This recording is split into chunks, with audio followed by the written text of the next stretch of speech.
Hey, everybody. Welcome to the Agency Side Podcast. My name is Justin Levinson. I'm here today with Lynn Harker, who is the Director of Talent Acquisition at Imagine, a leading visual communications company that works with top brands to create innovative print and digital solutions. Thanks so much for being with us here today, Lynn. Thanks for having me, Justin. Glad to be here.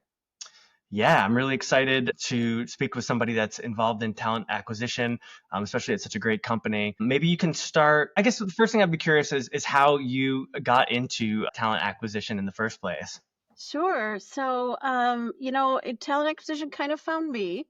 I was recruited long, long ago by a company called Monster. That was back in 2000.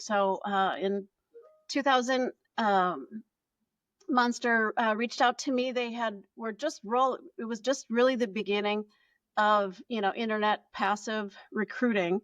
Yeah. They reached out to me and I joined their team. And what we were doing at that time was passive recruiting. And passive recruiting in 2000 was way different than it was today. Monster and Career Builder were the only job boards out there. So sourcing was really, digging into companies' profiles, scraping back URLs, digging into university groups.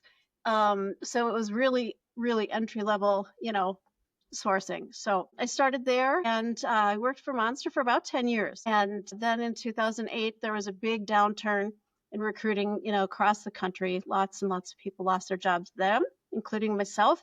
Monster shut down that division of passive sourcing. So after that, I did some contract recruiting for a number of different companies. I very lucky to be exposed to lots of different industries in my time at Monster. And then I kind of continued on that vein, recruiting for lots of different companies, anything from medical to aerospace. And I really enjoyed that. And that kind of just kept growing. I really liked the individual part of recruiting. I love sourcing, that discovery. And then I started coaching teams and teaching other people how to do what I did. And then started building teams at other corporate entities throughout my career, and that has brought me to where I am at Imagine. Yeah, that's really cool. And it's cool that you've been in a lot of different spaces. And I'm excited to learn more about what you guys are doing at Imagine. But one thing I'm just curious, wanted to double click on was I was wondering, now that you're sort of in a creative space, do you find that to be any different than when you were working in like aerospace or some of those other parts of recruitment? Yes and no. So, I think I was way back in college, I was a sociology major. So I really am a reader of people. And I think, you know, it's what you look for different positions, whether it's an engineering job, that personality type is, different from, a creative personality type from an aerospace engineer. Um, but it really all boils down for me to finding out what the hiring manager needs, what the business needs, and then matching the appropriate kind of person. So I think Yeah. even though the talent is very different, I think the overall structure of talent acquisition is the same, is just learning the needs of the business and matching that to the appropriate talent. Yeah, that's really interesting. I've always struggled to do recruitment outside of the creative space. I always find it really difficult. So it's kind of cool that you have a multifaceted abilities to recruit in different spaces. So I tip my hat to you. I'd love to know a little bit more about what you do at Imagine, and maybe you can tell us a little bit about what the company does in general. Sure. Imagine is a I can't talk today. It's a national printing and creative agency. Also do a lot of digital. So we design, produce, and deliver amazing print and digital solutions that really inspire consumer action. And that's what we deliver for our customers. So we've got end-to-end solutions all the way from agency level creative, pre-media, commercial print, store signage, specialty packing, permanent fixtures for use in retail environments, out of home, fulfillment and kitting, and including up to and including our own digital product called Dottie. And that's a platform that handles our customers' in-store marketing programs and inventory. Very cool, awesome. And what if you can tell us what sort of clients do you guys service? Sure. So, pretty broad range of clients. We have a lot of national retailers, and that's anything from C stores all the way up to high end luxury retail. We have a lot of quick serve restaurants as clients. In addition to the signage, we do in store graphics and experiential design for those customers. We have some entertainment clients. One of our locations is in Los Angeles, and they deal with most of the major studios out there in LA. That's really cool. And you yourself are based in Minneapolis? I am. So here, our main facility is in Shakopee. We've got about 1 million square feet here. Wow. So I always, when I bring in candidates on site for interviews, encourage them to wear comfortable shoes for that tour. So we've got about 1 million square feet here and a lot of people here. And then we also have locations in Charlotte, Chicago, and like I mentioned, Los Angeles. Our office there is in Burbank. That's really cool. And how many people ish in the within the whole agency? About 1,300. Wow, that's pretty great. Um, cool. And so is it you say it's print and digital? Is there one that's sort of more heavy than the other, or how does that sort of lean? Yeah, our bread and butter is really print. Yeah. So retail store signage is the biggest chunk of our business. But as things are changing, we are incorporating more digital into that print. So we've got, large customers who have in-store signage or displays that have a digital component as well as a print component. So we're really bridging that gap. We also have customers in that restaurant area that have signage boards. So there are boards, and then we incorporate technology for different, they can change their prices or change their specials, that type of thing. So we're integrating both. That's cool. And so do most of your clients come to you through like referrals or is it sort of like, do you guys sort of like have a strategic like outbound process to win new clients, or how does that sort of, how do the jobs sort of come in? Yeah, well, keep in mind, I'm doing the hiring. I'm Yeah. not forward facing, but I do hire our sales team. So, Yeah. it's a combination of both. So, we've got an aggressive sales group that is out there, winning business. A lot of our business, comes from customers seeing our business in other locations. Yeah. Some of it comes from, especially on the entertainment side, we've been very fortunate to win a number of awards. So when you win those awards, the Cleos people are Yeah. come knocking for that because they know, what we can do. Yeah, that's awesome. Yeah, having those awards is always a good sheepskin to have and bring in new business. What is, I know that hiring is obviously your niche. What does that look like for you in terms of attracting talent, and what's your process there? Sure. So, we attract a lot of different types of talent at Imagine. We hire everything from, warehouse to kitting to inventory production. And then, we've got the creative side, we've got the agency side, people, that are hands on doing the work. So, attracting the talent looks different for each of, those different avenues. We also, of course, have the business side. So we've got our IT folks and our finance, our HR teams. So it kind of depends on the area, but in general, I've got a great relationship with our marketing group. We try and stay relevant on social media. We have a LinkedIn presence that's out there. And then we've got a great HR and TA team. So we do a lot of our own passive sourcing, getting out there, getting to know candidates on a personal level, Yeah. and drawing them in that way. Yeah, I think I saw something about LinkedIn that your HR team was going to an event or something like that to meet. Was that for college or at a college campus maybe? Yeah, so one of the things I've had the privilege of doing in my time here at Imagine is we've more than doubled the size of our internship program. So we had kind of a loose internship program at each of the locations. And as the print industry, we have had a difficult time getting talent. We have a lot of our workforce that's an aging workforce. So we just know that it's super important to start drawing, young talent. So Oh, we have made a concerted effort, really organized effort to increase our internship program, make it more structured, make it easier for our hiring managers. Because having an intern from a hiring manager's perspective, on one hand, you're thinking, great, I'm going to get an intern. They're going to get some projects done that maybe I don't have time for, or maybe, aren't at the scope I want to deal with.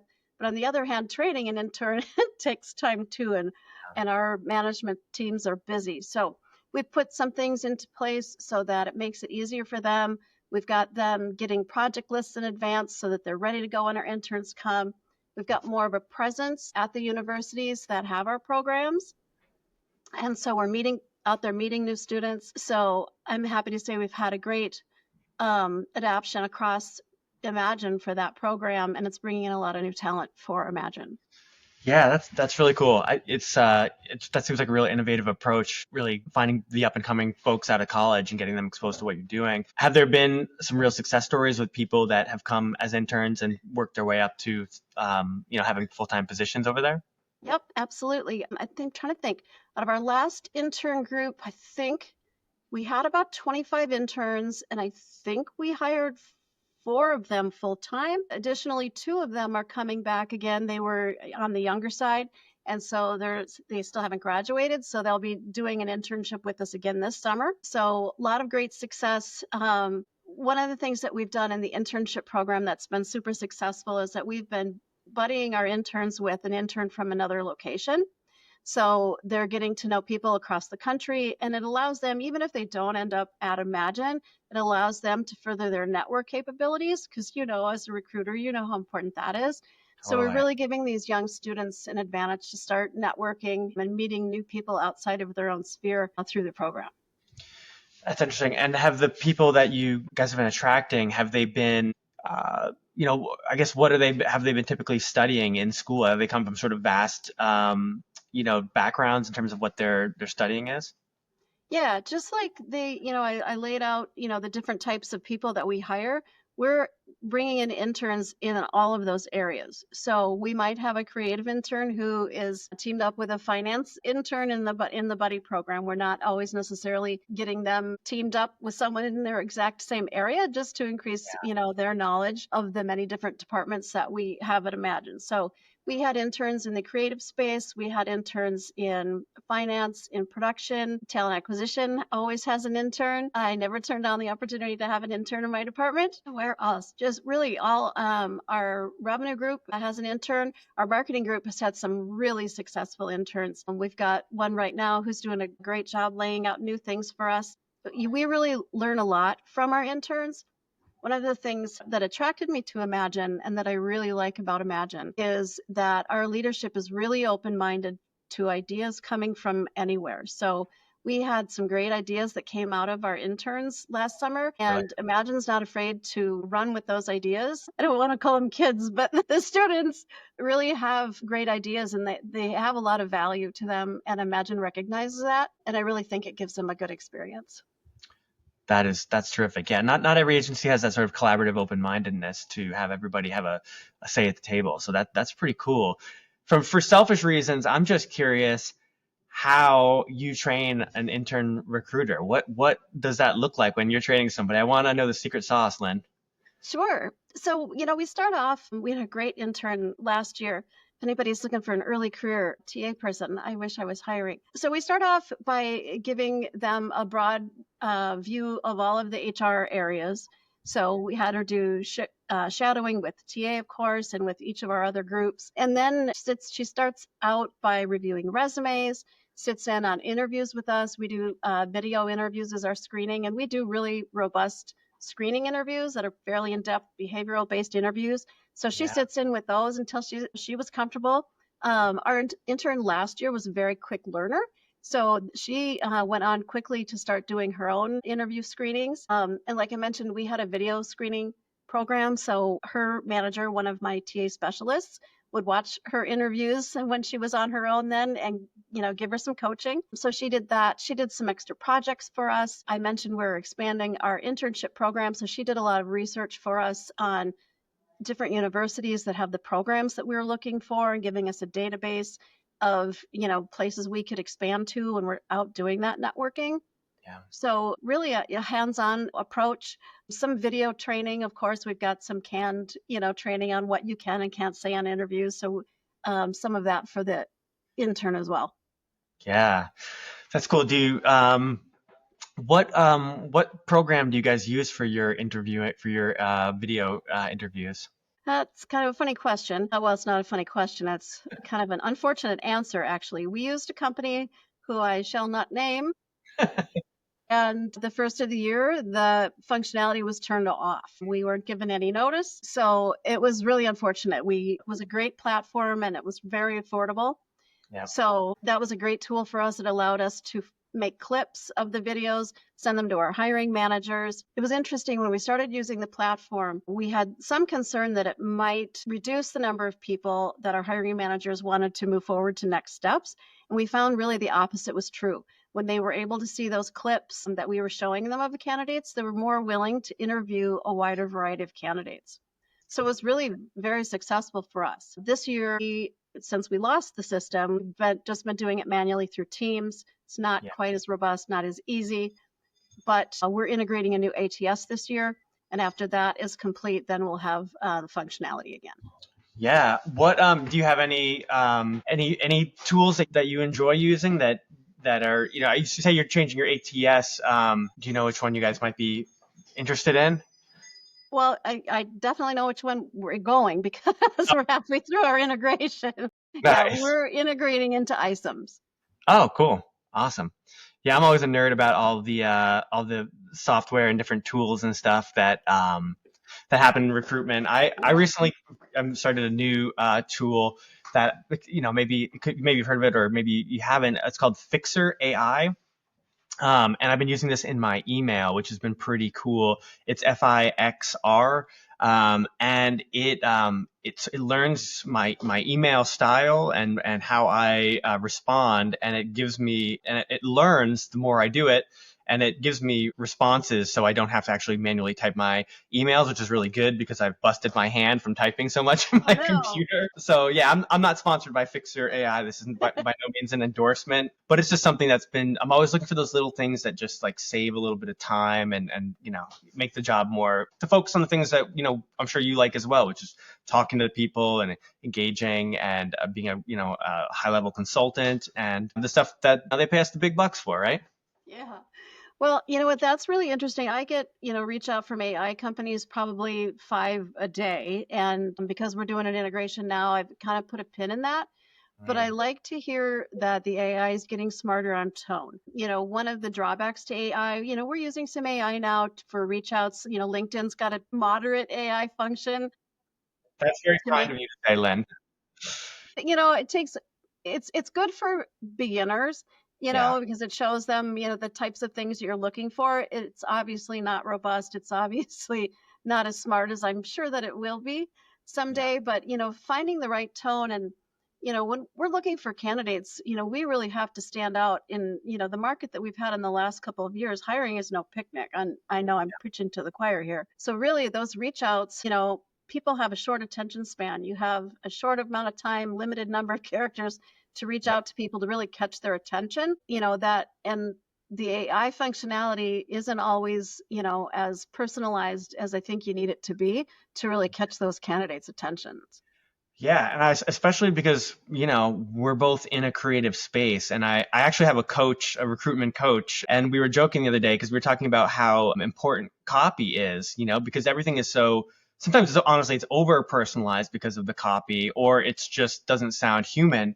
And I tell people like I place a lot of copywriters during my years. I can't afford to have poor copy it has to sound genuine and human and has to sound like my voice through the email. It can't just be a bunch of like variables and AI emojis. So yeah, I totally, yeah, I know what you're saying about that. I'm sure you get resumes that at times maybe that could be over AI possibly. We've seen a huge uptick in that, especially in the IT space for sure. Yeah. And that just over in the IT space, there's, that's another whole can of worms with people doing interviews using AI while they're on camera with you. And we've had some experience with that, unfortunately, over the past year. Um, but yeah, you know, the resume, it's a simple tool, and I think people are overthinking or they're getting lazy and using AI, and so a lot of times resumes don't make sense, um, or they're targeted for the wrong employer. So yeah, we see it used in ways that it probably shouldn't be quite as much. Yeah. Yeah, it's so interesting. And that takes more effort and time for the recruiting to have to go through all that stuff and filter that out, which can be kind of unfortunate. Yeah, it's definitely a crazy world that we're living in. In terms of like LinkedIn, do you typically like, do you like LinkedIn Recruiter, or what sort of, what tool do you enjoy there? Yep, we use LinkedIn Recruiter, on a regular basis. And yeah, we've been using it for ages. We've seen an increase in the types of people that are in LinkedIn. 5 years ago, 10 years ago, it was really only professional staff Yeah, on LinkedIn. And now we're seeing it, it's used more broadly across the industry. So that's, really helpful. yeah, It's like anything. Are getting reached out to more on LinkedIn than they used to by recruiters. So again, it goes back to having a message be personal. Let them know you're really looking at their profile. You're not just spamming everyone who has the same title in the same area. And sharing something about your company that's going to get their attention. So it's a powerful tool, I think, if you use it properly. yeah. What do you typically, I guess just thinking about people who may be listening, who may be like interested in being an employee, how would they get your attention? What stands out to you on the hiring side when you are bombarded with all these resumes and you see something that is like, wow, I'd like to meet this person? What typically does that for you? So, starting from the application side, making sure that a resume is clean, succinct, and applicable to the job. Mm, We've got job boards like Indeed that make it very easy to apply for 50 jobs a day. So, the number of resumes that we get that aren't in any way a job fit for the job description has yeah, increased tremendously over the last 5 years. So, making sure you've really read the job description, making sure that it's a fit, and by reading the job description, I don't necessarily mean that you have to have every single qualification that's on a job description. But, making sure that, if you're applying for an account manager position, that you are an account manager and, you meet 80% of those things on the resume. So, and then after you've applied, don't stop there. Look for someone on LinkedIn that you know that works at that company. Look for somebody in their HR department and drop them a note. I respond to every person who reaches out to me on LinkedIn who has said that they've applied for a job with us. I find their application and I look at it. that's And great. that, doesn't always necessarily happen. If we get, 1,000 resumes, well, that doesn't happen very often anymore. But if we did, we do get a lot of resumes for certain positions. But if Yeah, I get, a personal note, then I'm always taking a look at them. My team and I are very good at giving candidates feedback. So, once you get the attention of someone at the company, ask good questions, know what, educate yourself, know what the company does. yeah, The first question I always ask on an interview is, give me a level set. Tell me what you already know about the Imagine group. And yeah. if candidates don't know what we do, that's a big red flag. And it's really hard to think that they're going to, put the effort into their job if they haven't put in any effort on the interview process. So, I think education and being proactive are really the biggest keys. Yeah. How important is it after an interview for a follow up for you, like a follow up message that's like, hey, Lynn, thanks so much for your time. I really enjoyed this, et cetera, et cetera. Yeah, that's interesting, Justin. I've seen a huge decrease in the number of thank you notes. I bet, 10 years ago, I probably got a thank you email from 90% of the candidates that I interviewed. And I bet I get less than 20% now. Yeah, And it's easier than ever. We've been in contact. You have my contact information. It doesn't have to be, the yeah, Declaration of Independence. A quick note, well, a quick note, and yeah, maybe confirm a couple of things from the interview. Thank you. I was glad to learn this, or I was glad I was able to share. What this A, B, and C. These are the benefits for you to remember. Recruiters talk to so many people every day, so if you can send a note and say, "Hey, don't forget about me. Here's what was good about me, and thank you," that goes a long way to getting a candidate where they need to be. totally. I've noticed that too. So I was curious to see if that my thought was validated. I've had a lot of people that have lost offers because of not following up, or there's two people that the client really likes, and it's a draw, but one of them sent the follow up, and Mhm. that's the winning ticket. So yeah, it's a shame to get so close to an offer and just miss a small detail like that. So yeah, that's really interesting because it's like, when you're in competition with a lot of different people, there has to be like a differentiator between yourself and the other people that are there, and going the extra mile like that, I definitely think is important. And I don't think it's, I've from my perspective, it's not even uh, something that happens with somebody that's more junior. It's really can be any level. Like there are sometimes like very senior level people that they might not necessarily interview any better than somebody who's applying for their first job, maybe because they haven't applied to a job in a really long time and they're out of practice with it. But yeah, I think that's just an interesting thing. Yeah, Justin, I'd be curious from your vantage point, the recruiting that you do is slightly different than, what I do as, recruiting for just one company. So Yeah. do you encourage your candidates to do that? I do. Yeah, I definitely, when I have folks that are on meetings, I usually try to do like a prep phone call, or a prep before the meeting and then a follow up after. So for me, when I'm prepping candidates before they're going in, I'm telling them actually kind of just what you had said, which also feels like I'm doing the right thing, which is good, which is check out the company, look at the campaigns and the work that they do. So when you can go into the interview, you can offer some intelligent conversation. So that's typically the big one. I also typically encourage people to not talk about money, and get into the weeds of that. I encourage folks to focus on the opportunity. And, if everyone is high fiving, we can get into the money part afterwards. Another big thing I like to coach candidates on is, interview for the job that you are interviewing for, meaning, you don't want to go in you know, for a print art director role and interview there. And then when Lynn Harker asks you, what do you want to do for your, in the end of your career? You say, well, I want to be an astronaut. You know what I mean? Like they want to know, like okay, well, you're an art director here. You want to be a creative director next, right? I want to have a senior seat at the table in an agency just like yours. Like, I don't encourage people to be disingenuous and lie about something, but I also say like, you're probably not going to get this job if you're going to say that you want to do something completely different than what you're applying for. And that happens. I had that happen not too long ago. One of the questions I asked candidates often is, if you could write the perfect job description for yourself, what does that look like? And Yeah. oftentimes it doesn't look anything like the job they've applied for. Yeah. Yeah.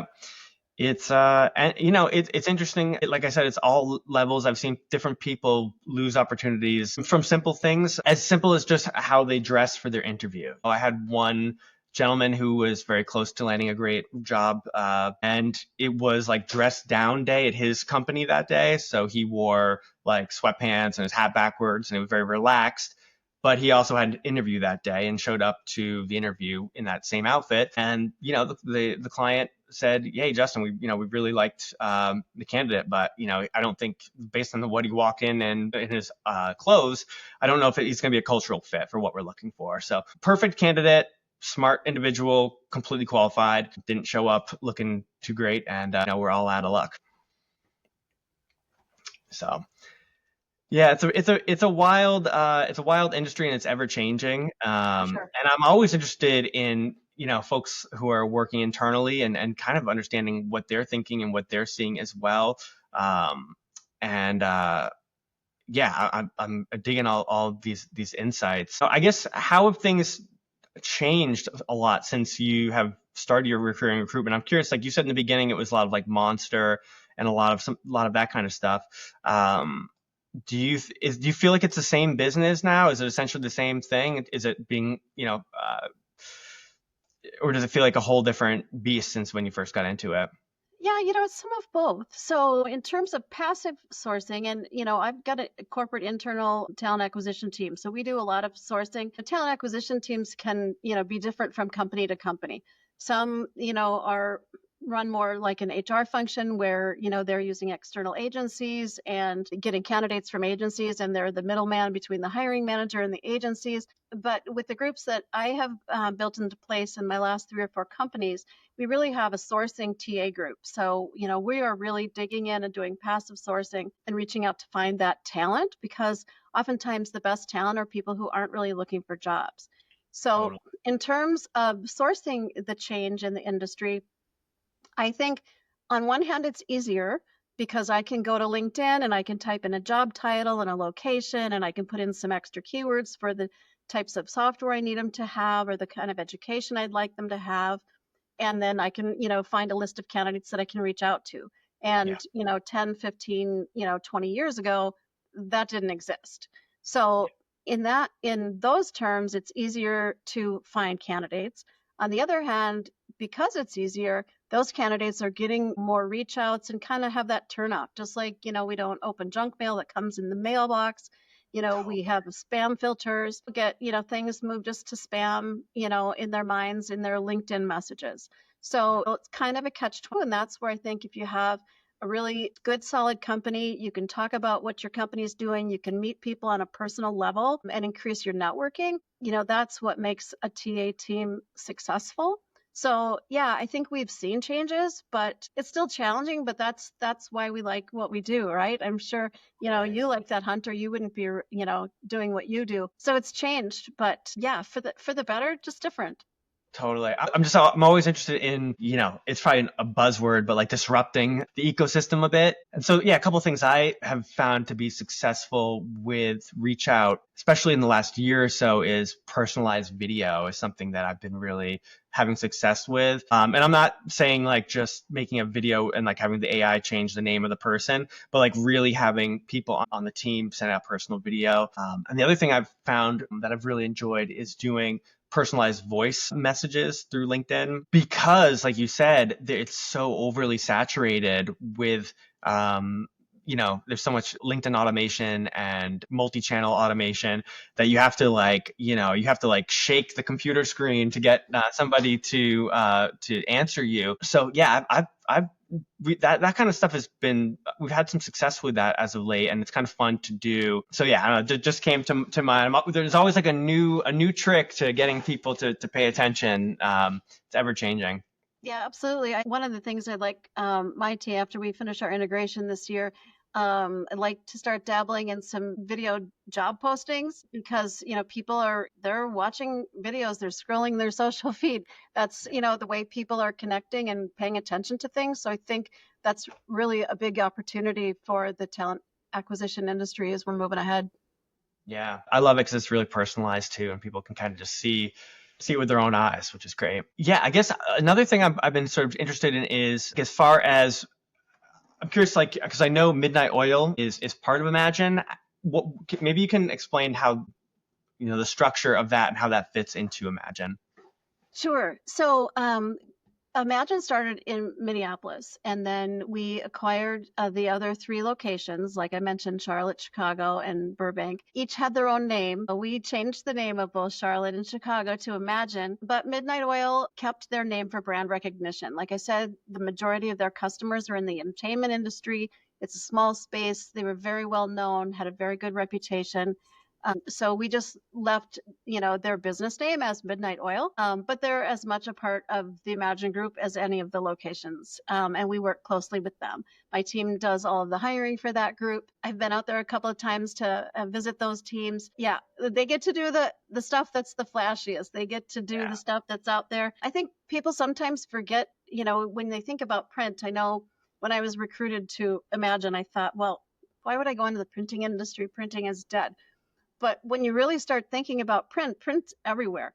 I Yeah. was at Nickelodeon Universe yesterday. It's spring break here week for the kids. So I had my little one, and I was with a friend at Nickelodeon Universe, and looking at some of the signage and some of the big graphics, and I pointed out, this is the type of work that my company does. So print is everywhere. It's walking down the jetway to get on your plane, and the posters are there.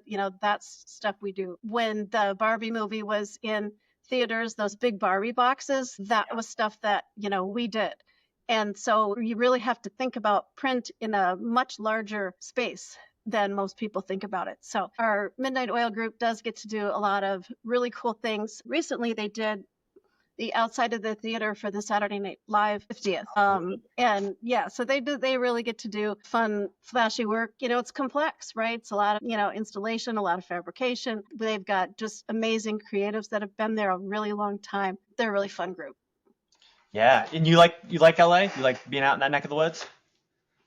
Yes and no. So, being based in Minnesota, I like to see the sunshine there in LA, but I'm a Midwest girl at heart, so happy here. But yeah, I love to visit, but I'll keep myself planted here.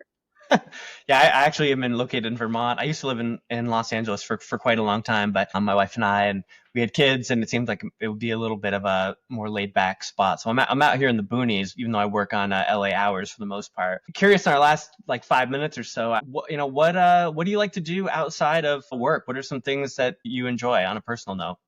Sure. Well, like I said, I'm being here from Minnesota. Of course, we have a place up north. So that just means we have a cabin on a lake. So we spend lots of time there in the summertime with family and friends on the boat and having, cooking competitions. We are a foodie family. We've got a wide age range of kids in our family. So cooking is something that kind of bridges the gap.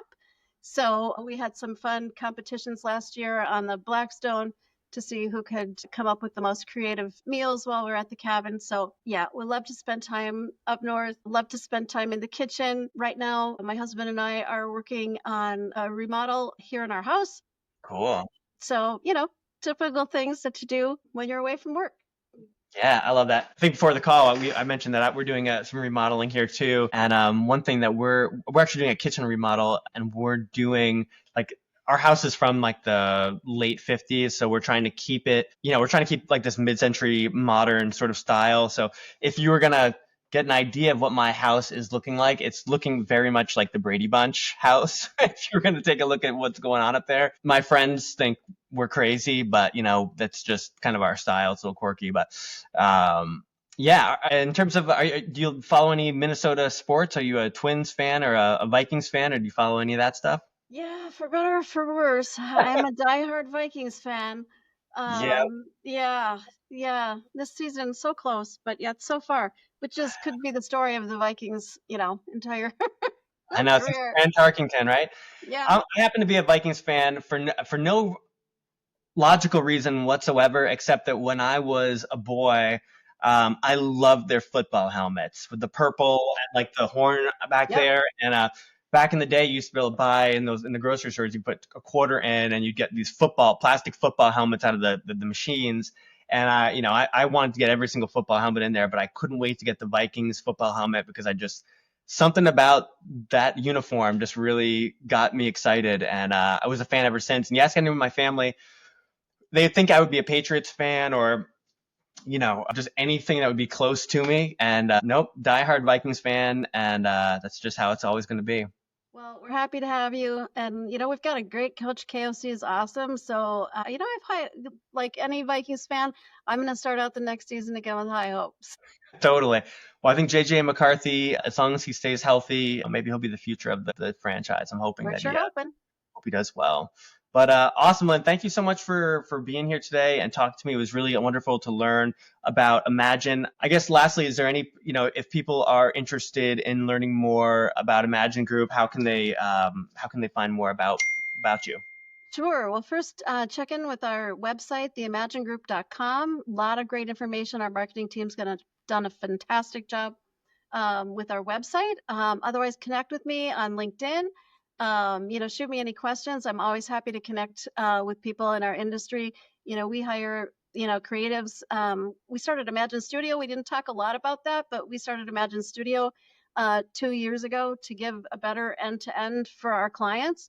So we do have creative openings, from time to time. So yeah, I'm happy to connect with anybody that wants to find out more.